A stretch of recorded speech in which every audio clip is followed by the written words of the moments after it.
अगर आप competitive exams की प्रिपरेशन कर रहे हैं, चाहे वो आईआईटी हो, नीट हो, कैट हो या फिर आईएएस का और भी कोई कॉम्पिटिटिव एग्जाम, तो ये 6 मिस्टेक्स आपको अवॉइड करनी चाहिए। ये कॉमन मिस्टेक्स हैं जो अल्टीमेटली बहुत भारी पड़ती हैं, और मैंने बहुत ही इंटेलिजेंट शार्प बच्चों को जो most of the time consistent थे, इन 6 मिस्टेक्स की वजह से अपना जो टारगेट है उसे अचीव नहीं करते हुए देखा है। अक्सर वो इन मिस्टेक्स की वजह से जो उनका टारगेट था उससे वो दूर रह जाते हैं, जबकि उन्होंने काफ़ी हद तक एफर्ट दिया था, वो सही रास्ते पे जा रहे थे। सबसे पहला मिस्टेक है जिसे मैं कहता हूँ एच.जे.के.एल सिंड्रोम, हो जाएगा कर लेंगे सिंड्रोम।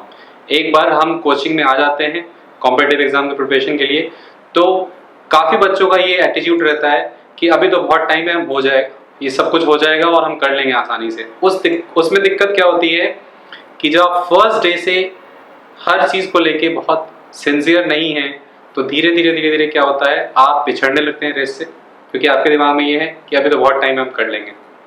आपको पहले दिन से चीज़ों को लेके सिंसियर होना है, होमवर्क को लेके, असाइनमेंट्स को लेके, और जो लेक्चर नोट्स हैं उसके रिवीजन को लेके बहुत पर्टिकुलर होना है। अदरवाइज जो सेकेंड एस्पेक्ट है वो ऐसा हो जाता है कि एक ऐसा पॉइंट ऑफ टाइम आता है जब आपके पास बहुत सारे ऐसे चैप्टर्स इकट्ठे हो जाते हैं जिसमें आपने ध्यान नहीं दिया था, क्योंकि शुरुआत के टाइम में आप चीज़ों को लेकर सिंसियर नहीं थे। कहीं ना कहीं एक दिमाग में रहता है, बैक ऑफ द माइंड, कि इस कोचिंग का रिजल्ट तो इतना अच्छा है, इतने सारे बच्चे सेलेक्ट हुए हैं तो मैं भी सिलेक्ट हो जाऊंगा। देखिए, कोचिंग्स आपका सिलेक्शन नहीं करा सकती हैं, कोचिंग्स आपको गाइडेंस दे सकती हैं, कोचिंग्स आपको बेस्ट रास्ता बता सकती हैं, बेस्ट मेंटर्स दे सकती हैं। एफर्ट आपको खुद देना है, ये एक रियलिटी है। इसको आप जितनी जल्दी एक्सेप्ट करेंगे उतना ही अच्छा होगा आपके लिए।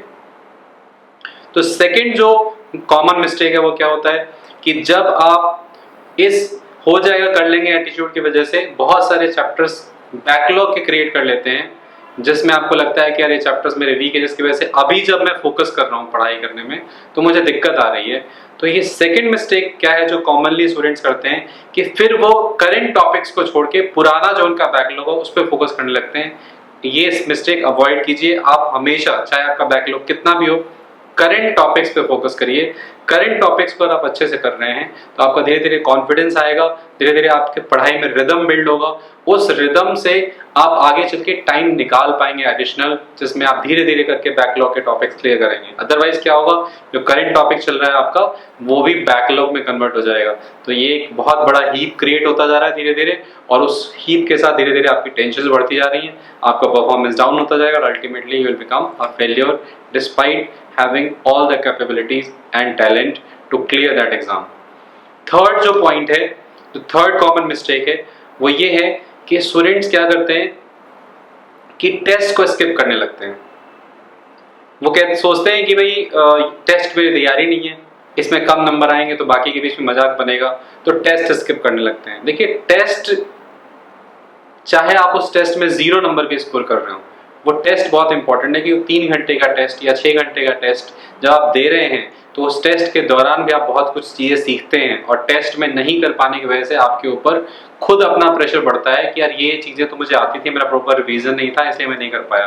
ठीक है, तो ये अपने आप से ज़्यादा काम करवाने का एक तरीका होता है बहुत इफेक्टिव। तो टेस्ट स्किप कभी भी नहीं करना चाहिए। आप टेस्ट अगर स्किप कर रहे हैं इस बिहाफ पे, इस लॉजिक से कि भाई मेरी तैयारी नहीं है, तो अल्टीमेटली आपको ये समझना पड़ेगा कि आप टेस्ट इसलिए दे रहे हैं क्योंकि जिस टेस्ट की आप तैयारी कर रहे हैं, चाहे वो जेईई मेन है, जेईई एडवांस है या नीट है, अल्टीमेटली उस टेस्ट की तैयारी के लिए आप ये टेस्ट दे रहे हैं। तो टेस्ट तो आपको एक भी स्किप नहीं करना चाहिए। It becomes a habit and ultimately you start skipping from everything.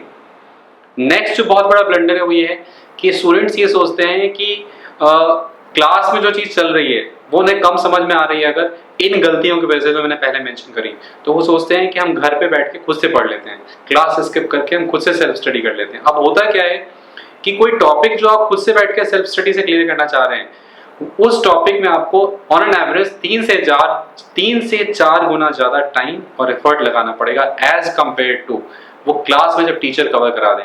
जब क्लास में टीचर कवर करा देता है कोई टॉपिक, तो वो आपको बहुत क्रिस्टल क्लियर सा दिखता है, थोड़ी बहुत जो कमी रहती है वो होमवर्क करने पे, रिवीजन करने पे क्लियर हो जाती है।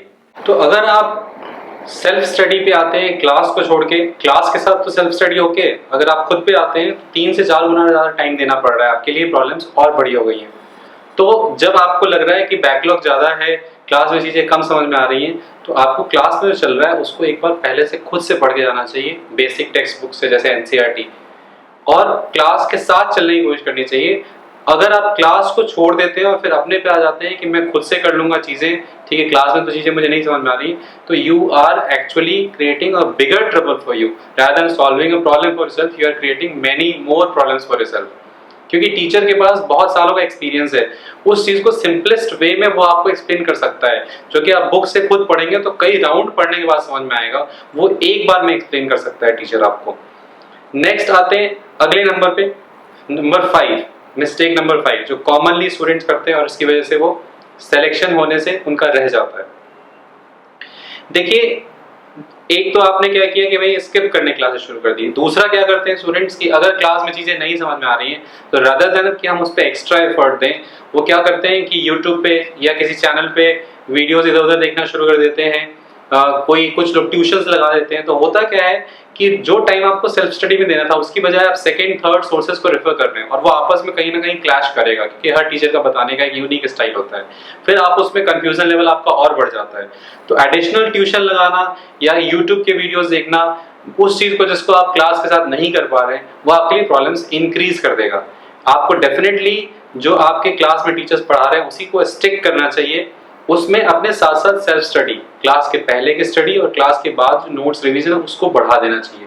70% 80% भी अगर समझ में आ रहा है तो क्लास के साथ आप जितना ज्यादा कोशिश करेंगे साथ चलने की, वो धीरे धीरे 100% समझ में आने लगेगा।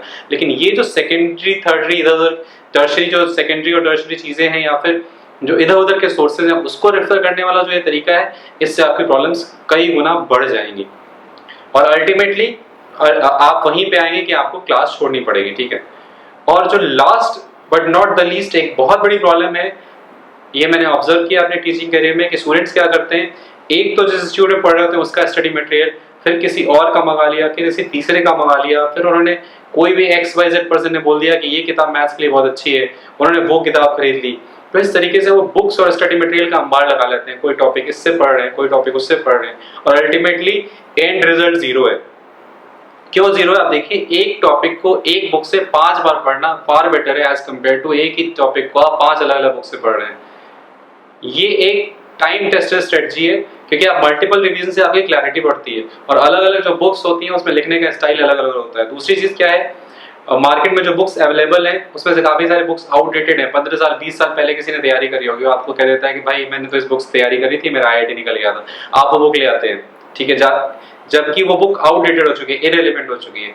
बहुत सारी किताबें ऐसी हैं जिसमें 30% 40% जो है वो मटेरियल एक्स्ट्रा है, इररिलेवेंट है। ठीक है, आप उसमें भी टाइम वेस्ट कर रहे हैं, जबकि आपको अपना जो इंस्टीट्यूट है जहां जो स्टडी मटेरियल है उससे स्टिक करना चाहिए। जब मैंने अपनी IIT प्रिपरेशन करी थी तो मुझे किसी ने एडवाइस दिया था, जो ऑलरेडी IIT में सेलेक्ट हो चुके थे, कि always stick to your coaching study material, it is always the best. तो रादर देन कि इसका मटेरियल बेटर है, उसका मटेरियल बेटर है, इसमें जाने से कोई फायदा नहीं है। आप जिस इंस्टीट्यूट में पढ़ रहे हैं वहां का स्टडी मटेरियल आप स्टिक करिए, ये आपको हमेशा रिजल्ट देगा। इसका कोई एंड नहीं है, नोबडी कैन प्रूव कि ये मटेरियल बेटर है, ये मटेरियल बेटर है या मटेरियल बेस्ट है। तो ये फाइनल जो मिस्टेक है ये बहुत कॉमन है और बहुत सारे बच्चे ऐसा करते हैं और पेरेंट्स को पता नहीं चलता है, क्योंकि पेरेंट्स को लगता है अच्छा बच्चा किताब ही तो मंगा रहा है, इसमें नुकसान क्या है। उन्हें ये नहीं समझ में आ रहा है कि ज्यादा किताबों से बहुत ज्यादा नुकसान है। आपको लिमिटेड चीजों को कई बार करना चाहिए रादर देन कि हम बहुत सारी चीजों को एक एक बार कर रहे हैं। यही चीज अप्लाई होती है जब आप प्रॉब्लम्स भी करते हैं, तब भी अक्सर स्टूडेंट्स ये गलती करते हैं कि जो स्टडी मटेरियल लगा रहे हैं उसका पैकेज DPP या जो प्रैक्टिस सेट है उसको कई बार लगाने के बजाय वो एडिशनल चीजें मंगा लेते हैं कि अरे ये तो मैं कर चुका हूँ तो मैं कुछ नया करता हूँ। ठीक है, अल्टीमेटली वो जो नया कर रहे हैं उससे आपकी चीजें कॉन्सोलिडेट नहीं हो रही है, बल्कि बहुत ज्यादा स्कैटर्ड हो रही है। जो कॉन्सेप्ट जो आपने अप्लाई किए हैं फर्स्ट राउंड में प्रॉब्लम्स को सॉल्व करते हुए, वो आपके स्ट्रांग होने के बजाय वो वीक हो रहे हैं, लूज हो रहे हैं। तो ये बहुत इंपॉर्टेंट है कि आप इन 6 बातों का ध्यान रखें और ये मिस्टेक्स हर हालत में अवॉइड करें। तो डेफिनेटली आप अपनी प्रिपरेशन में अपने एफर्ट्स का बेस्ट आउटपुट और अपने पोटेंशियल का मैक्सिमम यूटिलाइजेशन कर पाएंगे। Thanks for watching me.